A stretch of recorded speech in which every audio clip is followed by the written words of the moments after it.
Hello everyone. Welcome to Fast Track on Herald Global. I am Saimik Sen. Joining us today, Miss Deanne Panday, a celebrated wellness coach and author. She has best-selling fitness books like I'm Not Stressed, Shut Up and Train, and Balance to her credit.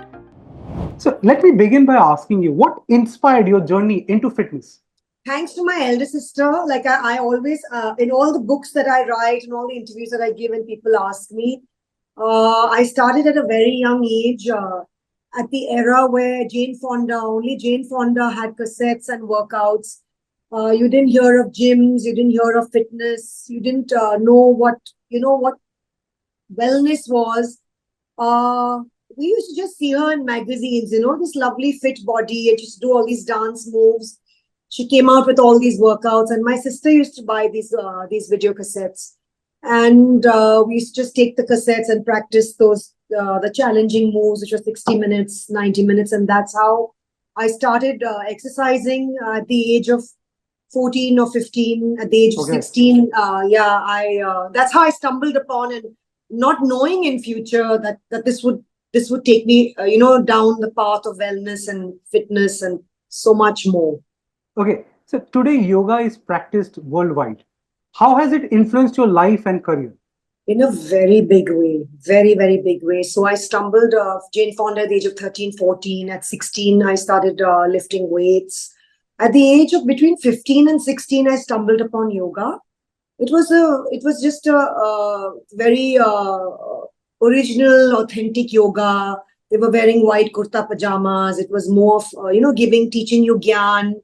Very less of the asanas, more of breathing, meditation. Okay. At that time, we didn't have yoga like what yoga is nowadays. It's spread all over the world, and there's so many forms of yoga, so many ways that people are practicing yoga. At that time, it was very simple. It was more breathing, more meditation, more teaching you the science behind yoga, behind each asana.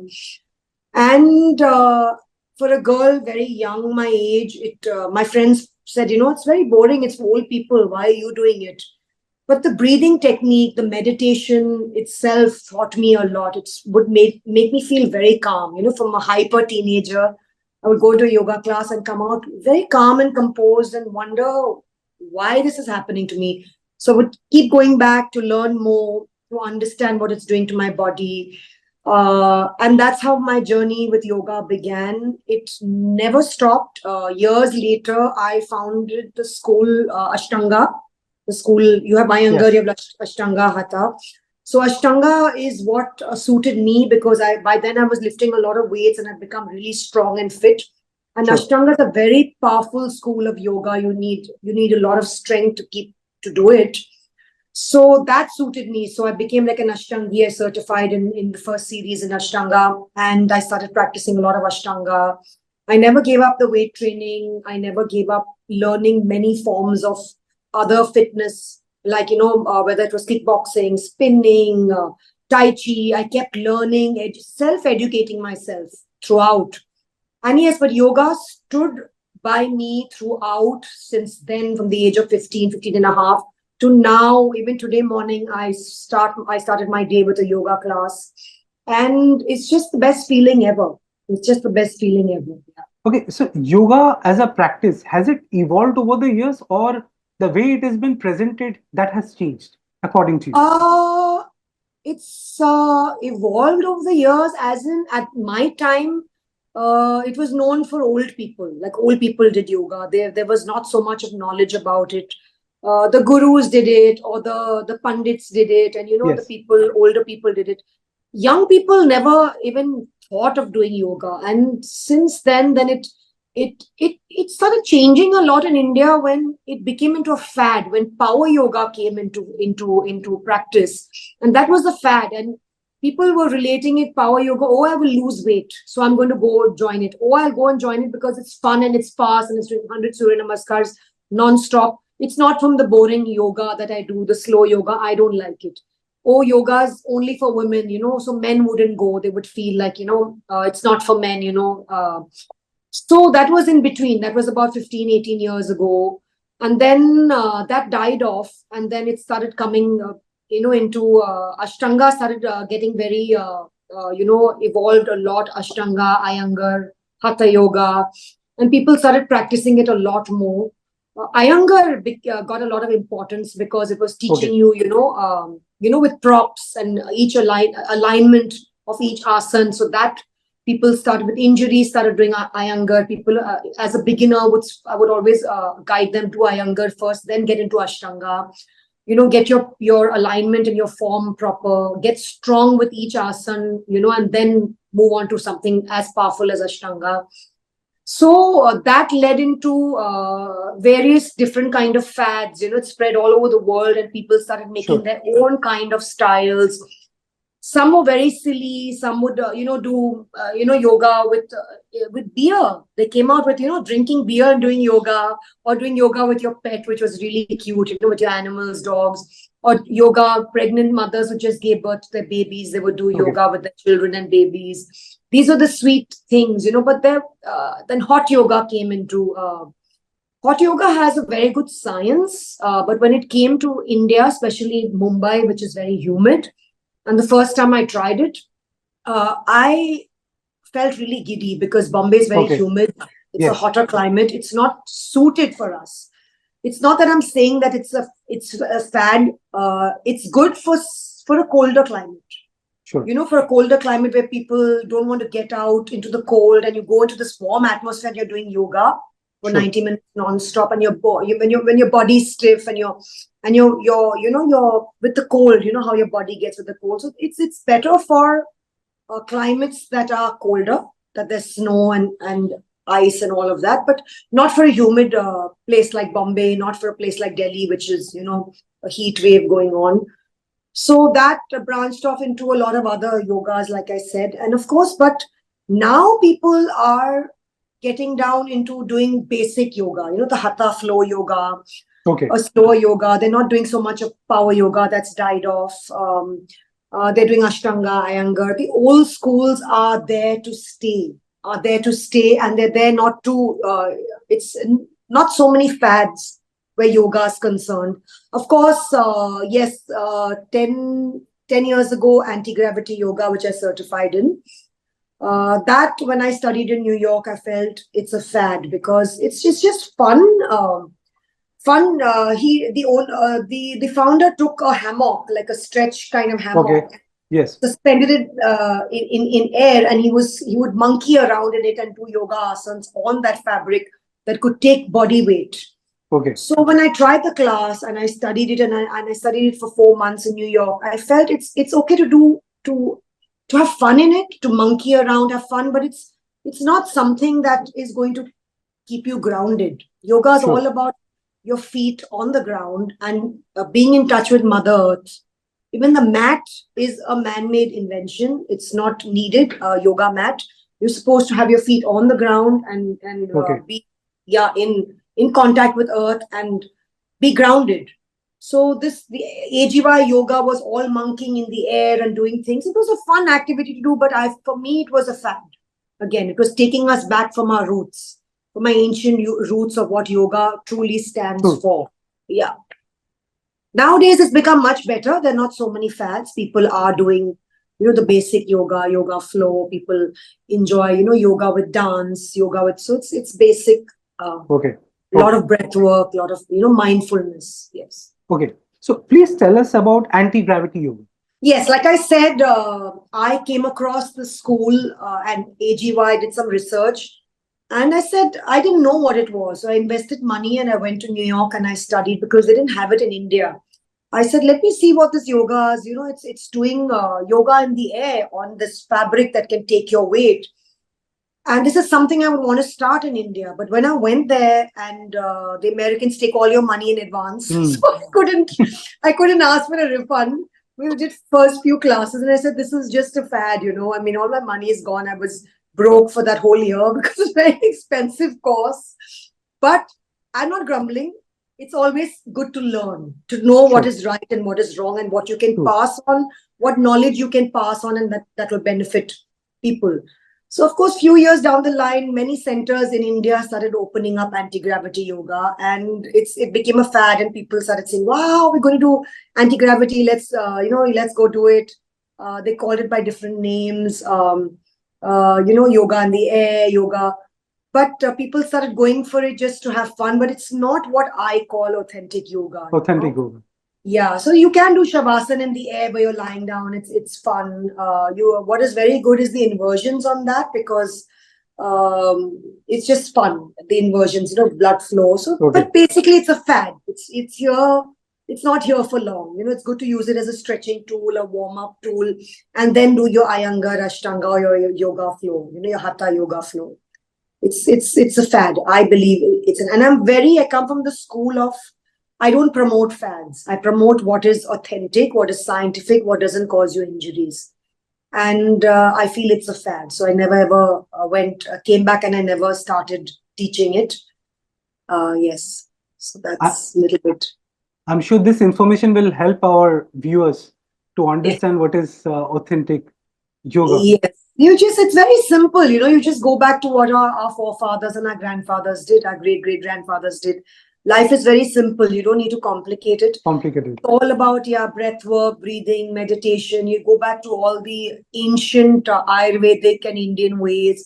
You go back to the Chinese ancient ways. You go back to the Buddhist ways, whatever. Anything that's ancient and traditional, you go back, works.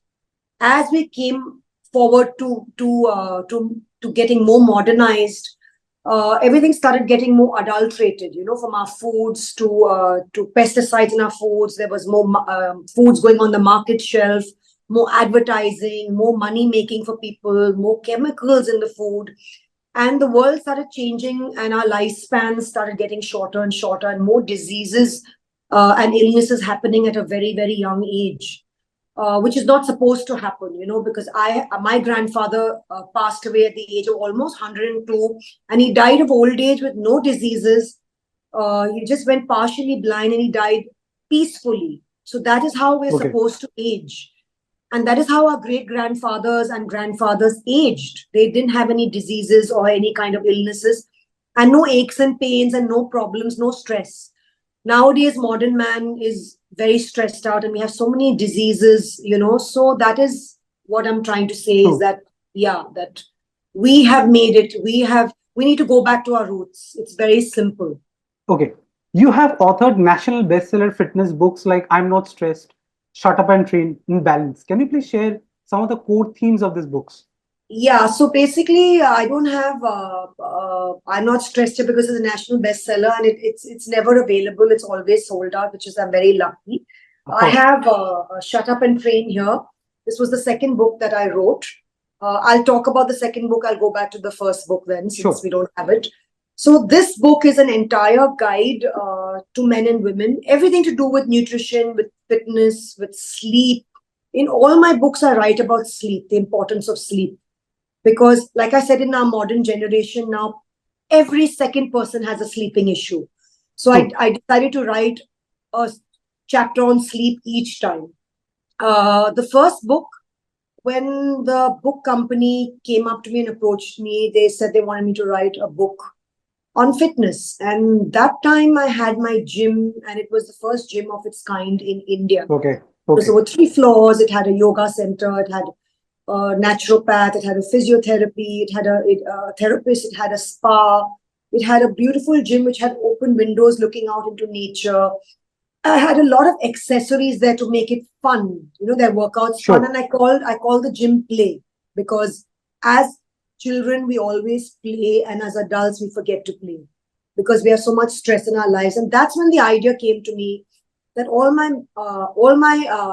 my clients come to me always very stressed, and they leave the gym having fun, and they go back, de-stressed. But they have to deal with stress every day of their lives, even though if they go back home, So that's when the idea struck that why don't I write a book on stress? And I called it I'm Not Stressed. Is because everybody used to come to the gym and ask me that we want to be like you. You're very calm. Even the toughest of situations, why are you so calm? So I used to always say I'm not stressed, and I went back to my roots, my grandfather, great-grandfather, my parents, how they brought me up, and the food that they put us on, the kind of habits that they made us grow up with. And I decided to write the first book, and I decided to write on what stress does to the body, what it Okay. does to your heart, to your fertility rates, to your hair fall, your skin, heart failures happen, and there's so many issues that happen stress related. It's number one cause of deaths all over the world. It causes heart problems, high blood pressure. It can cause, so many issues, polycystic ovaries, so many other issues. So I said, let me first write a book on stress, educate people how to de-stress, why yoga, breathing, meditation, workouts, nutrition, what kind of foods to eat, not eat, environment, sleep, very important. And that's how the first book was born. It was an instant bestseller within a month. I didn't expect it to be, but it helped a lot of people all over. And Of course. I still urge people to read that book first and then go to the second book, because second book is very intense. It's like a guide. You have to educate yourself reading it. It's very scientific. It's got a lot of terms there. I put in how I don't believe in, protein shakes. I don't believe in, steroids and what steroids do to the body. Anything that is unnatural and harmful to the body. Because I come from a background that's very organic and very clean, very seasonal, very natural. My books stand for that. The third book, of course, Balance. I have it here. The third book. Yes.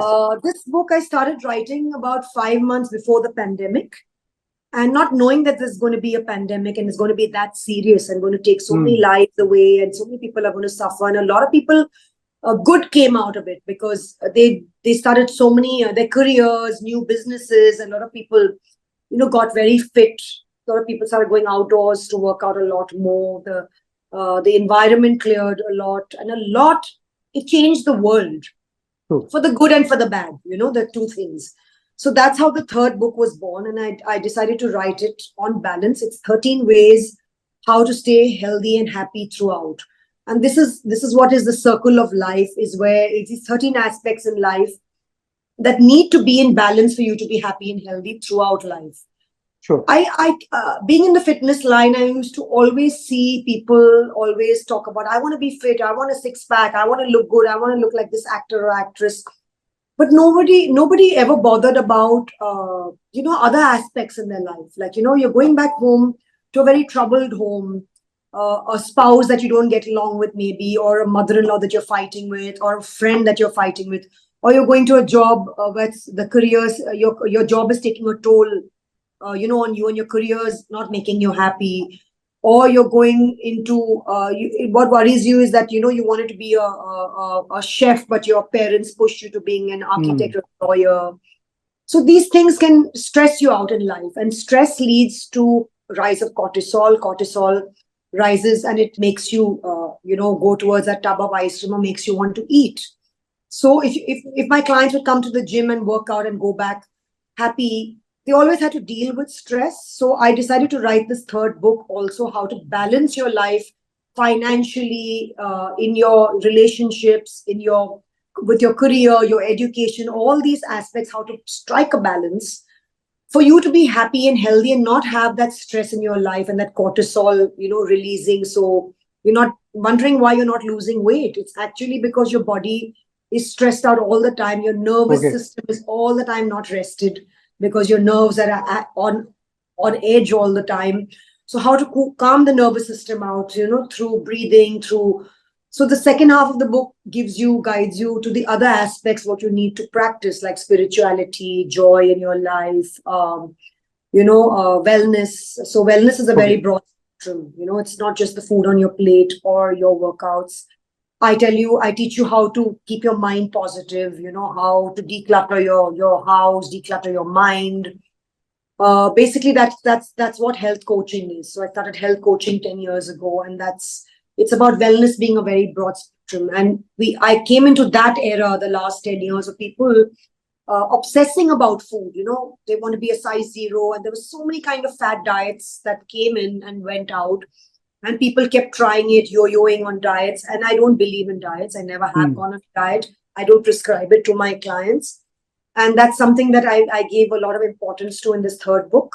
because it's secondary for me. The primary foods are how you strike a balance in those aspects in your life, and then you come to your nutrition and your workouts. Okay. That comes secondary in this book, because the world was going that side, obsessing about workouts and about nutrition, and not seeing to the other aspects of their life that need balance and need happiness for them to really, really stay fit and healthy lifelong. Like how you see, gurus who are slim and thin, they're very calm. They practice their meditation, their yoga, and they eat very little food, less salt, simple food, and they're happy, healthy, and they never have a weight problem. They're on the slimmer side. That's because they're seeing to their primary foods. They're seeing to all the other aspects in their life that are really happy and keep them happy. And there's no stress in their life. There's no fight or flight, that their nervous system is, switching on and off, which is our modern life nowadays. So that's how the third book came across, and it's also touchwood doing really well. More than doing well is for me is that people doing well is as in it's a bigger read, so people are getting to read more, and that's how I'm changing lives. It's helping people, and I hope they apply it to their lives, because it does help in a big way. You mentioned about COVID, the lockdown period, when from there I was just thinking, we live in the time of social media, and there's a lot of misinformation about fitness, okay, which are floating around. So what do you suggest to our viewers, like how they can save themselves, protect themselves from this kind of misinformation? Yeah, I just feel social media is like a disease. It's a new lifestyle disease. I call it that because it's very addicting. Sometimes I get addicted, but I use it to my advantage. I follow people who are health, wellness related, nutritionist. I follow them, and sometimes I look into their social medias to get motivated. So I use it for my advantage and for a good purpose. I don't use it to scroll into people's lives. I don't use it occasionally. I'm not lying. I look into my friends' lives. Sometimes if I don't meet them for a couple of weeks, That you I can want to know help my it. friends. Yeah, I lie. But I have an alarm. I have an alarm for 1 hour. And that's my time per day on Instagram, because 1 hour and I have an alarm. Once that 1 hour is over, I'm off it. And sometimes it gets tough. The younger generation is it's very, very tough, and it influences them in the long run. Mental illnesses, they have insecurities. They always go by, likes, and the comments can upset them a lot. So that creates a lot of mental health issues. So for the younger generation, I feel it's very tough to tell them go off social media, because they're not going to listen. I feel introducing them into more, yoga in their school and their colleges and whatever, wire will help more, because when you introduce it, I've always felt yoga should be a subject in the school. For the last 20 years, I've been saying it. I hope it happens one day. Like how Hindi, Marathi, Sanskrit, geography, history are subjects. Yoga should be a subject. They should start their day in college or in school with yoga as a subject for that 45 minutes, 1 hour. So the rest of the day, they take it very calmly, and they're not so much, on their social media, and not so much on your mind changes. It becomes a habit, meditation and all of this becomes a habit. So yes, you can't tell this generation, but it does affect them a lot. It's how you bring them up. It's how you can't, sometimes you can't always be a strict parent or a strict teacher and tell them don't do this and don't do that. You have to step back and be a good influence. Like show them that you're not on your social media. Show them that you're doing other activities as reading, reading or pottery or going outdoors in nature, things like that. So guide them and be a good influence. Let them watch it and maybe, follow you. Baby steps. Yeah. Okay. So you're a fitness leader for the last 30 years. So there always a debate between yoga and weight training. So what is what is the balancing act? What do you suggest? How one should balance this entire thing, or they should just stick to yoga or weight training? What are your suggestions? See, these are both schools that are very, very needed at all aspects in your life. From the age of 16, you can start weight training till how old you are. Yoga, you can start at any age to whatever age, right? There's no restriction with yoga. The basic yoga when you're young and older, older, of course, your your workouts and everything get adapted according to what your medical history is, your injuries, all of that. Of course, then it becomes very individual to your fingerprint. Your Sure. workouts should be very individual to your fingerprint. So that's where we come in to tailor make your workouts, according to you. They can change every year, every day, every month. The days that you've not slept well, the next day you might have a session that's easy, more stretching, more breathing. Okay. But yoga and weights have to be incorporated always. It Okay. depends. If you're a beginner, then I might just say, okay, start with yoga because it's weight bearing, it's your body weight, and then eventually get into weights to strengthen your practice with yoga. With people who do too much of weights, sometimes get very stiff or very bulky. Yoga only helps with the flexibility and keeps you injury free. So they complement each other. Okay. Both these schools complement each other. It's always best for me, all my life, I've always believed in yoga and weight training, but each one to their own. It's something that I would want to always say, do both together. The days you do yoga, maybe do your cardio and yoga. The days you do your weight training, maybe do your weight training a whole body. It depends on each individual. Like I said, it's very tailor made. What I give you a program, I can't give somebody else, right? It's very tailor made. Yeah. Okay. But these are two schools that are very important. Weight training is very important as we get older because you're going into muscle loss. And as we get older, we fall. And when you fall, you break bones. So weight training has a lot of science to it, restoring bone loss, restoring muscle, all of that. It really helps. And it's burning more calories for weight loss. So it's very important to have muscle. And yoga helps also with flexibility as you're getting, aches and pains and stiffness in the joints, and you're sitting too much at a desk. There's so many ways, but these are the two schools that you should always, do all your life. Yeah. Okay. There is a debate, but they help each other. They complement each other. Oh, how was the experience of training Miss India contestants? It was beautiful because I went abroad to study a course on personal training, and I actually went to study to be better at my writing. I used to be a journalist with wellness and fitness for many, many years. Till 8 months ago, I used to write blogs. Of course, I've written books, but my blogs, I need to start writing now, find some time and write. I used to write them every Saturday just to educate people, to put something out there. Any topic on wellness, health, fitness, anything so people would read. What was the question again? Sorry. How was the experience training the Indian? Miss India. I was diverting a bit. Sorry.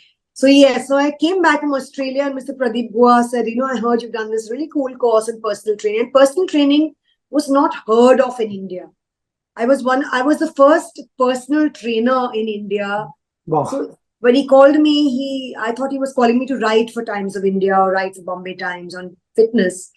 It was actually to train the Miss India. So I was very excited.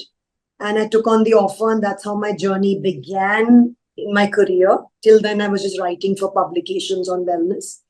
And it took me to heights because for 9 years, I trained the Miss Indias. It was challenging, but lots of fun. Lots of fun. Okay. Please tell us about your fitness course that you did from Australia. At that time, of course, America was very advanced with fitness.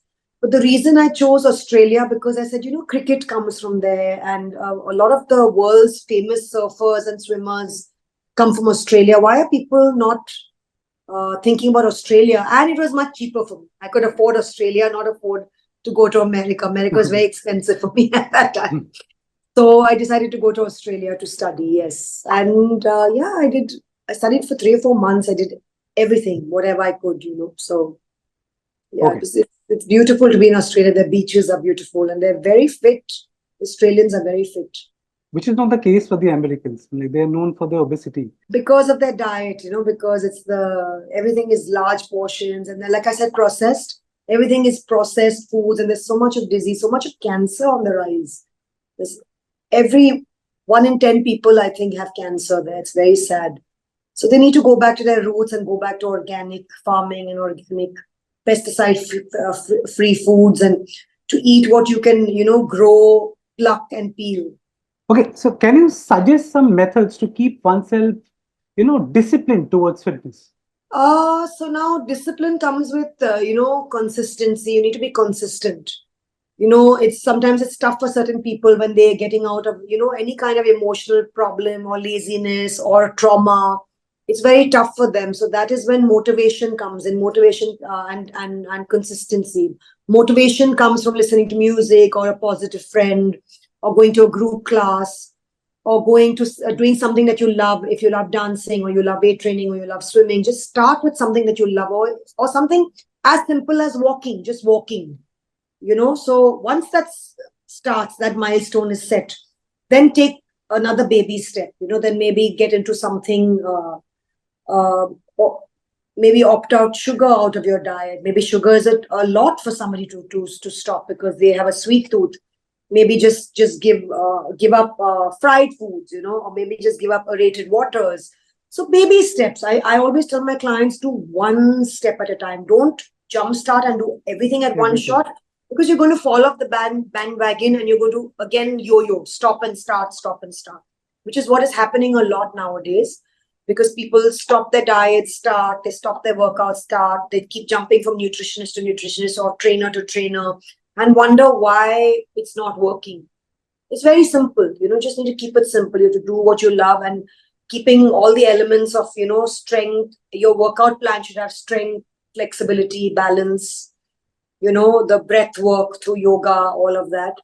And your nutrition should be very simple. Just eat in a plate that has a lot of vegetables, all colors, and just keep changing the vegetables every time. Don't just stick by one vegetable.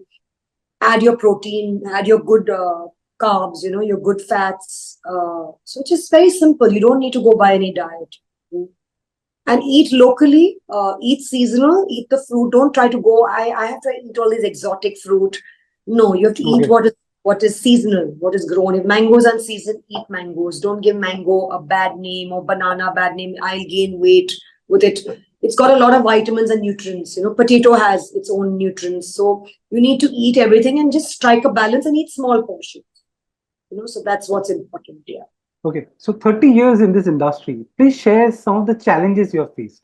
Challenges are the fitness and wellness line taking the wrong turn, and that is why I gave up my gym to get down to writing and to give workshops and conduct educational talks on health and wellness, because fitness was taking a very wrong turn. People were getting into steroids, fat burners, surgeries, doing everything possible just to stay thin, to look Sure. a certain way. So that is the reason why I gave up my gym and I got down into writing to educate people. So that was the biggest challenge, giving up what I loved most to get down to writing blogs and, workshops and books, just to educate people so that I would help one life at a time. True.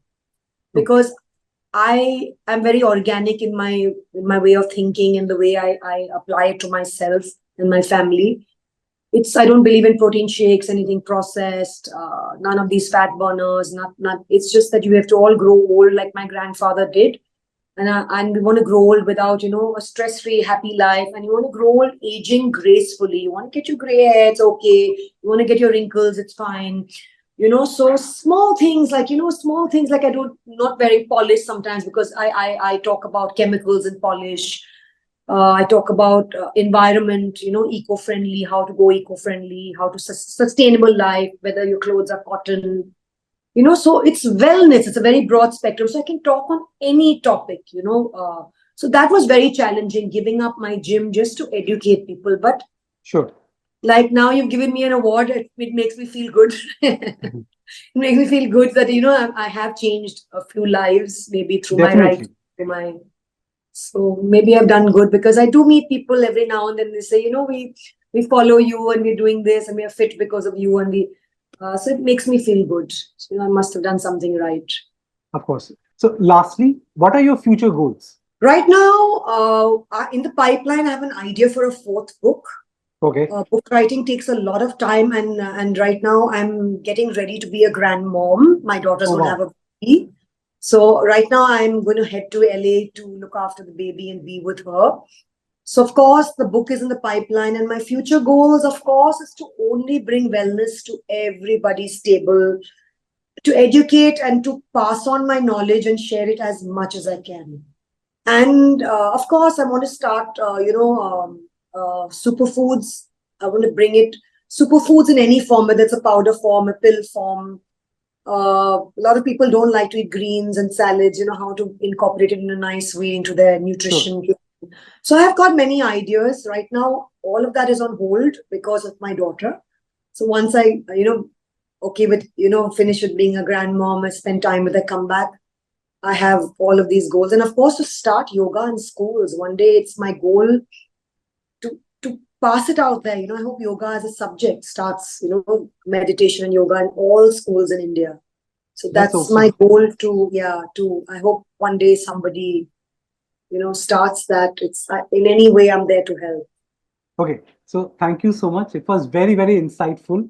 Okay. And very knowledgeable. It was lovely talking to you. Thank you so much for taking all this time for us. Thank you.